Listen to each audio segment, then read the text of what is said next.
Well, greetings once more from Seattle and for my Saturday morning Substack Live session. We have an absolutely beautiful day here in Seattle. We're expecting about 86 degrees and mid 80s for the next 4 or 5 days.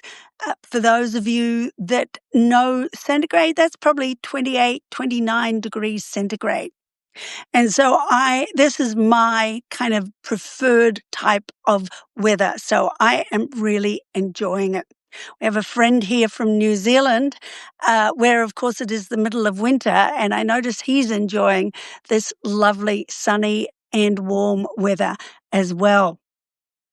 We just went and picked up a couple of beautiful cobalt, well, maybe not cobalt blue, but blue pots, secondhand pots from that I bought on Facebook Marketplace.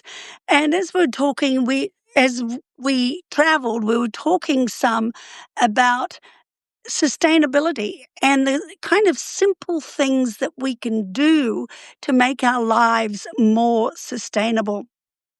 I'm a little bit obsessed with pots for plants these days, but I certainly don't want to pay $100, $150, even $200 for the new pots that I would love to have.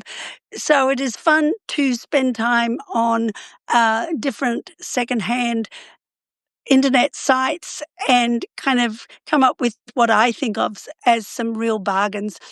And what I'm realizing is that this kind of sustainable living gives me such tremendous joy. Picking up these pots and another couple that I bought from the same person, I learned, well, this person was from Fiji. And of course, I've been to Fiji. It's not far from Australia. I just had a delightful time chatting to this person. And I thought, if I had bought these in a garden nursery or in a big box store or something like that, I would not have had the engaging kind of interaction that I had. And so often I think that simple things that we do for sustainability really do kind of, even if it's a transient kind of relationship, they give us an access to relationships that we don't have normally. And I love to help people recycle things that I might otherwise give away. They might otherwise throw away, I should say, not give away. And probably one of my favorite sites these days is the Buy Nothing group, our local Buy Nothing group. And if you don't know what a Buy Nothing group is, it is basically just what it says, usually locally oriented, so that people in about, I think, a 10-block radius are able to put up on this site things that they want to give away, or if they're looking for something particular, they can say, hey, I'm looking for such and such. And I have found real delight in kind of seeing the things that people give away. Sometimes it's basic things like a box of cereal, but often it is beautiful pieces of furniture, beds, tickets, expensive tickets to shows, all kinds of things. And I love to look at this and say, wow, people are generous. People like to be generous.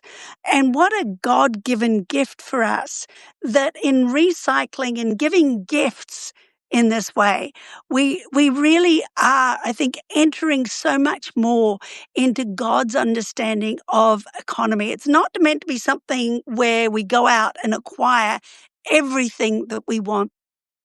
It is meant to be something where we share with others the gifts that God has given us through our buying, or sometimes even, through us getting it from somebody else that's gifted it to us as well.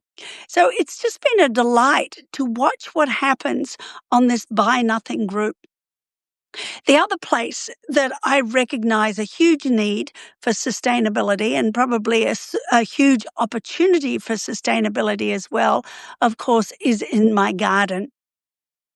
One of the things that I have noticed is that when the harvest comes in, it is very often totally overwhelming.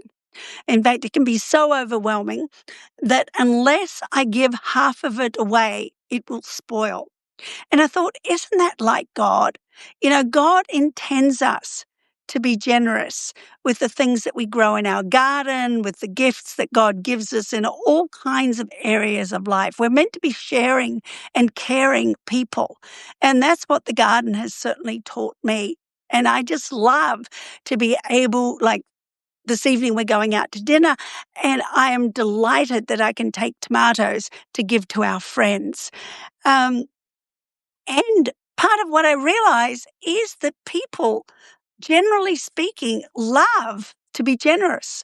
It's not something that we think about a great deal because so much of the emphasis is on consumerism and buying and getting more for ourselves. But people seem to me to love to be generous.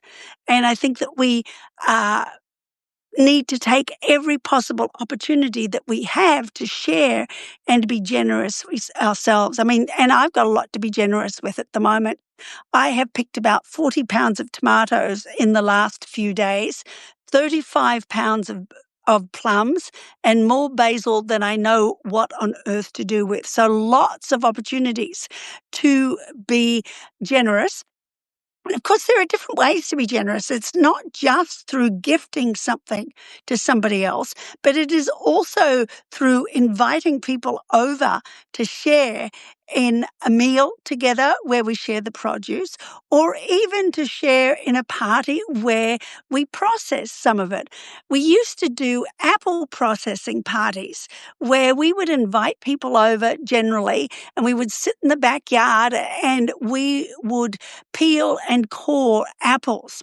And people would take apples away. I remember somebody from the local Catholic school would come, or quite often she would make apple pies for their fete. And so she would come and she would, help us to process the apples that we had. So one of the things that I would love you to think about is, the need to be generous, not to think in terms of scarcity, but to think in terms of abundance, not to think greedily, but to think, wow, look at the overflow that God has given me to be a part of. There really is enough for ourselves and an abundance to give away if only we have that attitude of generosity.